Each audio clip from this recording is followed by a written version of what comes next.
Feliz sábado! Feliz sábado! É muito bom estar de volta. Feliz sábado, querido. Feliz sábado, meu amor. E um feliz sábado para você aí do outro lado, que esse seja um sábado bem pertinho de Jesus. E você que nos acompanhou, você já deve estar sabendo, mas oficialmente vamos dizer, o nosso Kainan nasceu e nós agradecemos a Deus porque nesse sábado nós podemos adorar o Senhor junto com você e junto com o nosso filho também, junto com os nossos irmãos. Louvado seja o Senhor, porque grandes coisas o Senhor tem feito por nós e por isso nós estamos felizes. E nessa felicidade nós vamos orar ao nosso Senhor nesse momento. Bom dia, feliz sábado a todos. Vamos orar? Senhor Deus, muito obrigado por sua companhia, pelas bênçãos que o Senhor tem nos concedido, como Paulo relatou. Tenho certeza que o Senhor tem abençoado a todos nós aqui na escola, todos os que estão nos acompanhando também. Sei que as tuas bênçãos repousam sobre todos os seus filhos e nós queremos lhe agradecer. Queremos lhe agradecer por este sábado e pedir sua companhia de maneira especial. Em nome de Jesus. Amém, Senhor. Amém. E o sábado é um dia muito especial, principalmente porque nós temos a oportunidade de buscar a Deus de maneira mais íntima, mais profunda. E se nós buscarmos a Ele, nós vamos encontrar grandes bênçãos, vamos encontrar o Salvador de nossa vida. E pensando nisso, nós vamos cantar o hino 128, Se Tu Buscares a Jesus.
Adoração ao Senhor, nós cantamos, mas também é importante termos a palavra de Deus no coração. E eu sei que você que nos acompanha já tem muitos versos no coração. E eu quero te convidar a ter mais um. Vamos aprender novamente, né? Vamos Efésios 4:32. E como hoje é sábado, amor, eu acredito que o pessoal que tem acompanhado o Ano Bíblico essa semana já está com esse verso no coração. Exatamente. Então nós nem precisamos acompanhar, né? Já falaremos de cor este verso. Vamos então no 3. 1, 2, 3. Efésios 4:32. Antes sede uns para com os outros benignos, misericordiosos, perdoando-vos uns aos outros, como também Deus os perdoou em Cristo. Efésios 4:32. Efésios 4:32. Antes sede uns para com os outros benignos, misericordiosos, perdoando-vos uns aos outros, como também Deus vos perdoou em Cristo. Efésios 4:32. Efésios 4:32. Antes sede uns para com os outros benignos, misericordiosos, perdoando-vos uns aos outros, como também Deus vos perdoou em Cristo. Efésios 4:32. Amém. Que nós possamos sentir o perdão de Deus e com isso estar dispostos a perdoar todos aqueles que nos ofendem ou nos causem dano, que nós possamos ter o mesmo perdão que Deus nos concedeu, prontos a conceder a outros. Que Deus lhe abençoe nesse dia. E um bom estudo. Lá de novo. Bom dia! Bom dia! Povo animado, né? Vou fazer que nem o bem aí, gostei desse bom dia, né, bem? E eu espero que o seu bom dia também tenha sido muito animado aí do outro lado, tá? Um bom dia para você, seja bem-vindo à sua casa. E que bom que nós estamos aqui para abrirmos a palavra de Deus e eu já quero te convidar aí na sua Bíblia para a gente poder aproveitar cada segundo, cada minuto desse tempo que nós temos para estudarmos o que vamos estudar hoje. Então pega aí a sua Bíblia. O guia de hoje, ele nos orientou a estudarmos Mateus 15 a 17, mas eu quero que você vá lá na sua Bíblia em Marcos. Abre a sua Bíblia em Marcos capítulo 1, nós vamos ler o verso 14 e o verso 15. E depois a gente vai dar umas pontuadas ali no que o guia orientou pra gente lá em Mateus, tá? Eu quero que você leia comigo esse verso. Marcos, capítulo 1, verso 14 e verso 15. E diz o seguinte: E depois que João foi entregue à prisão, veio Jesus para a Galileia pregando o evangelho do reino de Deus. Olha que interessante. Para onde que Jesus foi? Para Galileia, né? E ele pregava o evangelho do reino de Deus. Que evangelho era esse? Qual era a nota predominante das mensagens que Jesus pregava? Verso 15. E dizendo, o tempo está cumprido e o reino de Deus está próximo. Arrependei-vos e crede no evangelho. Hoje o nosso estudo, aqui do capítulo 23, do Desejado de Todas as Nações, vai falar sobre o reino de Deus que está próximo. E essa era a nota predominante da pregação de Jesus. Ele dizia, arrependei-vos e credes, porque o tempo está cumprido e o reino de Deus está próximo. Eu quero perguntar para vocês, que tempo é esse que Jesus estava falando que estava sendo cumprido? Que tempo era esse? 70 semanas. Muito bem, o povo aqui da escola de professores está afiado. Isso mesmo, Jesus estava falando das 70 semanas que haviam sido preditas a respeito do povo de Israel. E eu quero que você pegue aí a sua Bíblia em Daniel, capítulo 9. Vai lá para Daniel, capítulo 9, que é onde se encontra essa profecia que Jesus estava dizendo em sua mensagem. Em sua pregação, ele falava, já se cumpriu o tempo. Que tempo? O tempo que Daniel havia recebido do anjo Gabriel. Então vamos lá ver essa visão de Daniel. Daniel capítulo 9. Nós vamos ler primeiramente o verso 24. Olha o que diz aí o verso 24. Olha o que o anjo estava explicando para Daniel. Daniel, 70 semanas estão determinadas sobre o teu povo e sobre a tua cidade. Quanto tempo estava determinado sobre o povo judeu?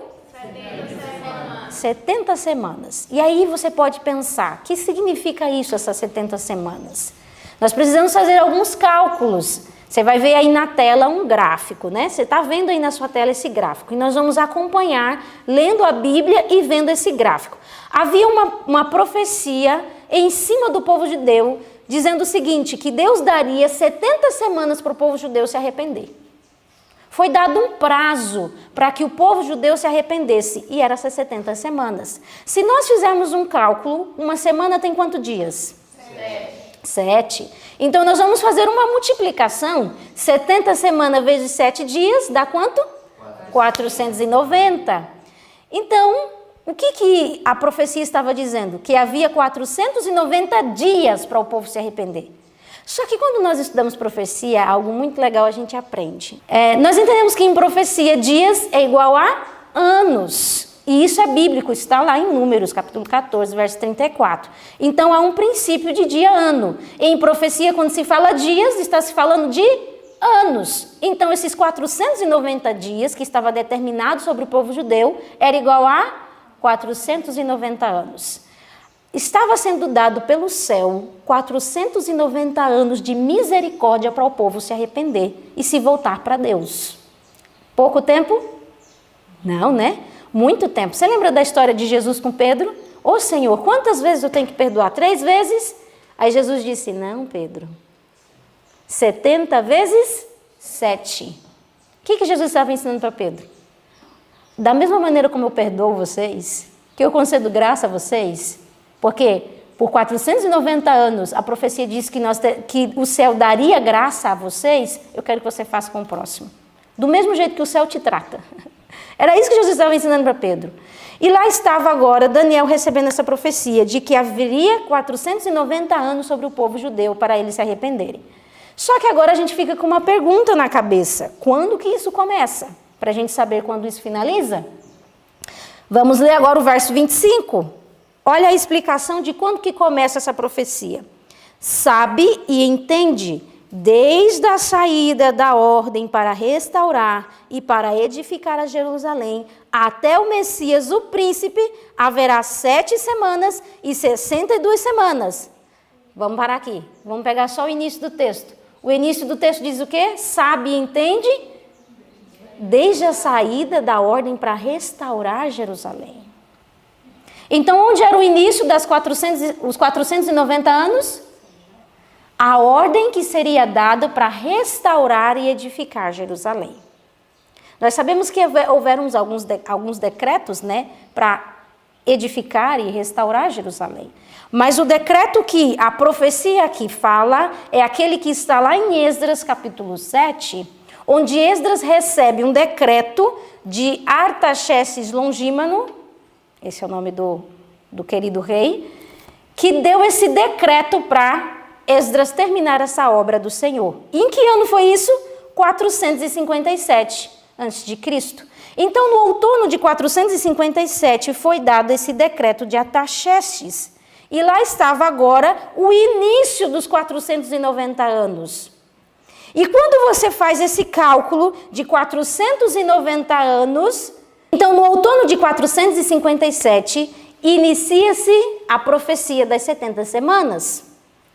E se você calcular aqui no livro, eu quero até ler para vocês aqui no parágrafo, que começa a nota predominante da pregação de Cristo, era o tempo está próximo, no finalzinho desse parágrafo diz que entrou no vigor do outono de 457, os 490 anos. Aí o parágrafo continua dizendo, daí, de 457, 483 anos estende-se ao outono de 27 depois de Cristo. O que a senhora White está querendo dizer com isso?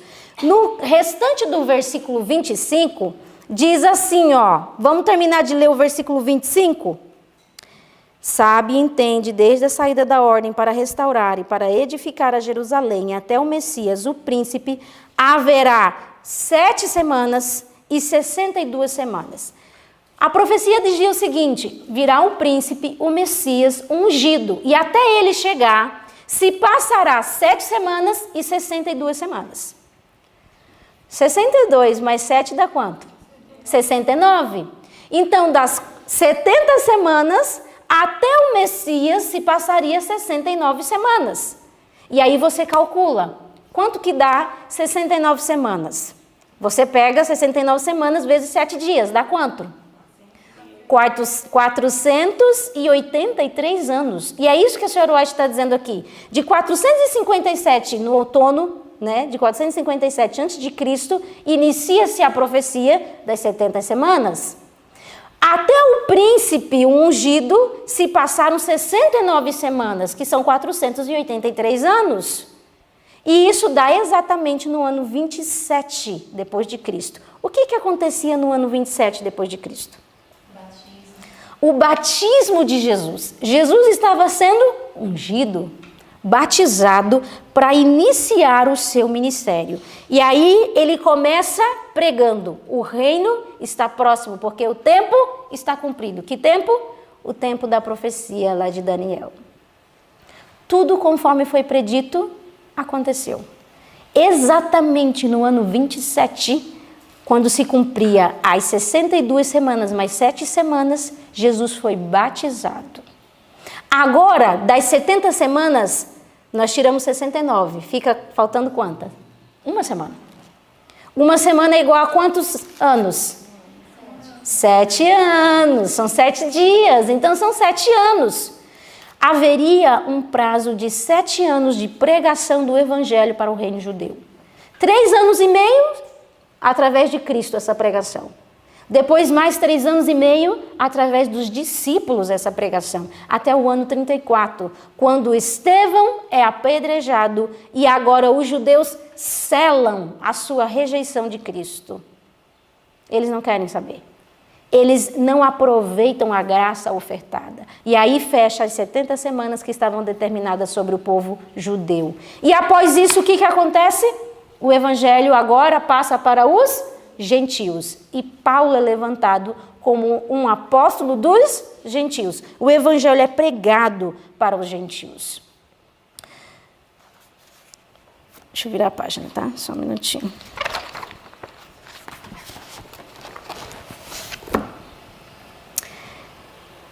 Esse evangelho que está sendo pregado agora, essa profecia que já se cumpriu, foi ensinado ao povo judeu. Eles tinham acesso a essa profecia. E Jesus Cristo e os próprios discípulos pregaram sobre isso para aqueles judeus. Primeiro na Judéia. Eu preciso explicar algo muito interessante. Quando Jesus começou o seu ministério, ele começou com os líderes daquela nação. Várias oportunidades foram dadas.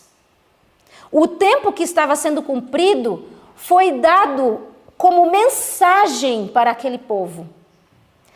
Mas as oportunidades que haviam sido dadas através de Zacarias, que recebeu o anúncio de que veria um Messias, as oportunidades que foram dadas através dos anjos que proclamaram para aqueles pastores lá em Belém, os magos que vieram de tão longe para visitar e conhecer o Messias, a Simeão e Ana que entrou no templo no momento da dedicação de Cristo e disseram, agora nós podemos morrer porque vimos a salvação de Israel. Eram advertências do céu para que o povo, para que os líderes daquela nação entendessem que o tempo estava cumprido e que o Messias havia chegado. Jesus iniciou o seu ministério na Judéia, mas nós lemos aqui em Marcos que ele estava pregando aonde? Na Galileia. E nós precisamos entender por que Judéia foi deixada de lado, foi passada de alto para ser pregado na Galileia. Eu quero que você pegue aí no livro o parágrafo que começa: houvesse os guias de Israel recebido a Cristo. Esse é o terceiro parágrafo do seu livro. Houvesse os guias de Israel recebido a Cristo, e eles os teriam honrado como mensageiros seus para levar o evangelho ao mundo. Qual era o desejo de Cristo? Que esse evangelho, que essa profecia, que esse tempo fosse pregado pelos líderes de Israel. Mas eles não receberam a Cristo. Foi-lhes dada, primeiramente a eles, a oportunidade de se tornarem arautos do reino e a graça de Deus. Mas Israel não conheceu o tempo de sua visitação. Olha o que foi que atrapalhou eles de pregarem essa mensagem. Os ciúmes e desconfianças dos chefes judaicos maturaram em ódio aberto e o coração do povo se desviou de Jesus. Por que foi que eles não conseguiram se tornar mensageiros de Cristo? Por causa de ciúmes, por causa de desconfianças e ódio aberto. Eles foram impedidos de se tornarem arautos dessa verdade. Não foi que Deus os rejeitou, eles se colocaram em uma situação, em uma posição de não quero me envolver, não participo. Imagina isso. Imagina que situação. Lá em Mateus, no capítulo 15, que é o estudo de hoje, Jesus mesmo vai dizer no verso 9 e no verso 8, que ele diz o seguinte, vocês me honram com os lábios, mas o coração de vocês está longe de mim. Vocês fazem cerimônias, vocês fazem tudo, mas o coração de vocês está longe de mim. E no verso 14, ele também chama os líderes judaicos de guias cegos. Vocês são guias cegos, vocês não enxergam um palmo na frente de vocês. Agora imagina um guia cego guiando outro cego. E aí ele diz, ambos cairão no abismo. E essa era a situação daquele povo, uma geração incrédula, um coração duro. Então Jesus agora ao invés de continuar recebendo essa resistência do povo de Judeia, ele passa a pregar na Galileia. E olha só que interessante o parágrafo que começa. O povo da Galileia era desprezado pelos rabis de Jerusalém. Olha que interessante. Jesus indo em busca daqueles que eram desprezados. Eles eram desprezados como rústicos e ignorantes. Apresentava, todavia, olha como que é a situação. Eles analisavam o povo da Galileia como um povo rústico e ignorante. Apresentava, todavia, campo mais favorável à obra do Salvador. Eram mais fervorosos e sinceros, estavam menos sob a influência da hipocrisia, tinham mais aberto o espírito à recepção da verdade. Olha que interessante, por que Jesus agora se desvia para a Galileia e prega lá o evangelho? Porque o povo da Judeia não aceitou. Porque os guias de Israel rejeitaram essa mensagem. E agora Cristo passa a pregar essa mensagem para aqueles que queriam ouvir, para aqueles que estavam abertos. A mensagem de que na primeira vinda Jesus veio estabelecer o reino da graça. Eles esperavam o reino da glória, mas Jesus tinha uma mensagem do reino da graça. A primeira vinda de Cristo era para esse anúncio. A graça chegou e a graça sou eu. Na segunda vinda nós temos uma mensagem de glória. Nós temos que pregar que o reino da glória está para ser estabelecido. E essa pregação, ela também é baseada lá em Daniel, capítulo 9. A profecia das 2.300 tardes e manhãs. Nós temos uma profecia a cumprir. Nós temos uma responsabilidade diante do céu, de também pregar e anunciar que o tempo está cumprido e o reino da glória se aproxima. Mas nós temos que nos preocupar com uma coisa. Eu quero muito que você pegue aí na sua Bíblia, Lucas capítulo 21. Nós temos uma responsabilidade tremenda diante do céu. Nós somos o povo que carrega essa profecia.